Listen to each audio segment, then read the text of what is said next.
Hello, guys, and welcome back to our series. Your site looks great on desktop, but what about on mobile?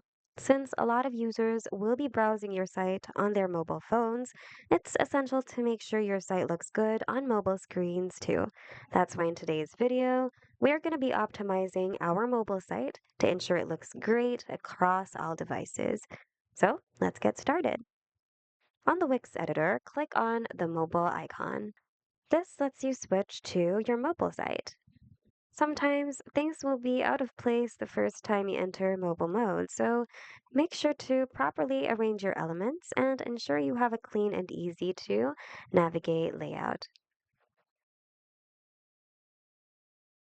By the way, if there are elements that you don't really need, you can hide them instead, just like this one. We already have a back to top button here, so you can just remove this one. And don't worry about changing your layout here on the mobile mode because it won't affect your desktop site at all. So to hide an element, click on it and click on the Hide Element button here. Continue rearranging your elements until it looks all good. Also, make sure that your buttons are big enough to be tapped on. Also, one important thing, make sure that your text size remain consistent across all devices. So say for example, if your paragraph is 13 pixels, all of your other paragraphs should also be 13 pixels to have a consistent look. Same goes for your heading. If your heading is 30 pixels, then other headings should also be 30 pixels. Make sure that your elements don't look cramped and that there's enough space for everything.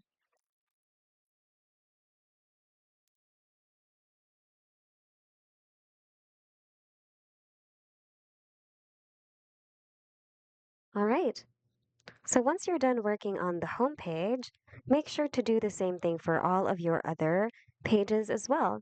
So go to Pages and Menu or Menus and Pages on the left and go to the next page.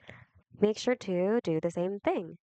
Ensure that everything is well arranged, well spaced, just like what you did on your home page. And once you're done on this page, move on to the next one until you finish working on all of your pages. And once you're done, go ahead and click on Save to ensure that your changes will be saved. And that's it. Your mobile site is ready for the world to see. Stay tuned because next up, we're going to be working on previewing, testing, and finally launching your site. Hope this video was helpful. If it was, hit the like button and subscribe for more Wix tutorials. Thanks for watching, and we'll see you guys in the next video.